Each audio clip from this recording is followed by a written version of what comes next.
Innal hamdalillah wassalatu wassalamu ala Rasulillah. Seluruh keluarga from the earth to the arsh yang semoga kita menjadi keluarga di antara keramaian umat. Pada anak tangga yang kita harus lewati ketika kita memperhatikan bagaimana kondisi perhiasan sebagai penuntut ilmu. Anak tangga yang keenam yang harus kita pijak dan harusnya menjadi landasan kita ketika kita menyelusuri kebenaran serta menapak tilas dari apa yang disampaikan oleh Rasulullah dan para sahabat, yaitu adalah setiap penuntut ilmu dituntut bagaimana mereka mampu memiliki sifat qanaah dan zuhud pada kehidupan hati dan jiwa mereka.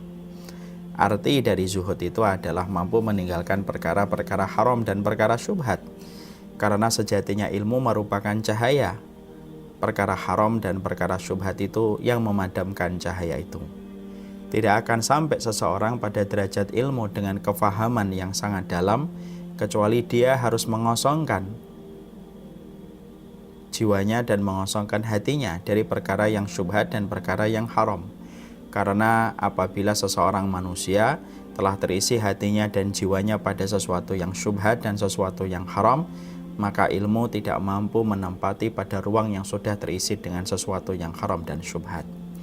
Inilah sejatinya yang disampaikan di dalam banyak kitab-kitab dan referensi-referensi para ulama terdahulu ketika mereka selalu menyampaikan bahwasanya komitmen yang harus dipegang setiap penuntut ilmu yaitu adalah bagaimana dia harusnya menceraikan semua perkara haram dan semua perkara yang syubhat, karena sejatinya ilmu tidak akan pernah mampu berjalan seiring dengan perkara haram dan perkara syubhat yang masih dilakukan dan dikerjakan. Makanya ketika kita mendapati diri kita susah dan sulit memahami satu hal, sulit untuk memahami satu kitab, sulit untuk memahami satu rumpun-rumpun ilmu yang ada di hadapan kita, maka perhatikanlah apakah ada sesuatu yang haram kita lakukan, apakah ada sesuatu yang syubhat yang kita makan, karena pada kedua perkara itulah yang menjadi tembok yang tebal sehingga tidak sampainya cahaya ilmu dan kefahaman pada diri kita dan pada jiwa kita ketika tembok tebal itu dibangun oleh yang haram dan syubhat.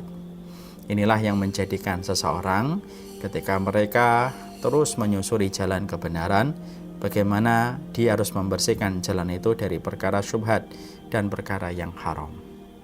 Selain dari zuhud itu adalah bagaimana dia juga zuhud terhadap perkara dunia. Dia harus meninggalkan perkara-perkara yang akan menjerumuskan dia kepada kemewahan. Seorang penuntut ilmu yang berhiaskan dengan perhiasan-perhiasan mewah, maka dia akan sibuk dengan semua barang-barang yang dia miliki. Dia akan sibuk pada fasilitas yang dia dapatkan dan dia peroleh.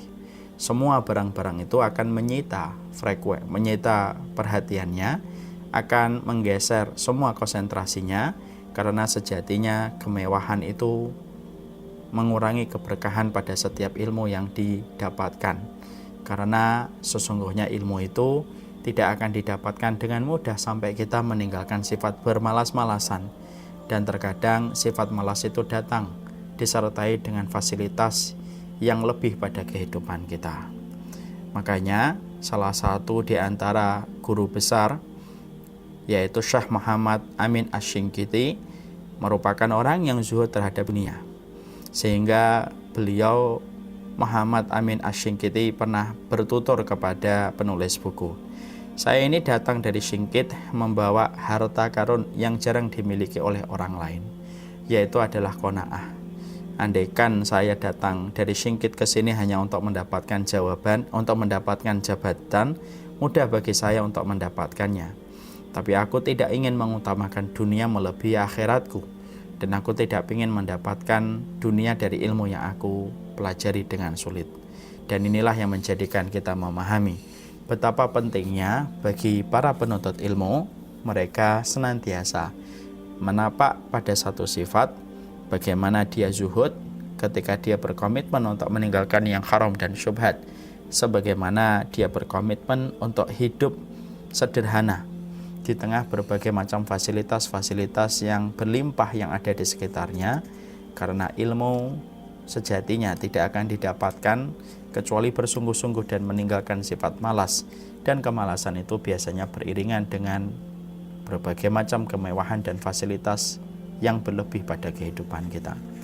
Semoga inilah yang menjadikan kita semakin memahami ternyata mendapatkan keberkahan ilmu ada banyak syarat yang harus kita kondisikan, karena ilmu akan memberikan kepada kita kefahaman sesuai dengan tingkat pengorbanan yang kita berikan pada setiap upaya kita mendapatkan dan meraih ilmu itu.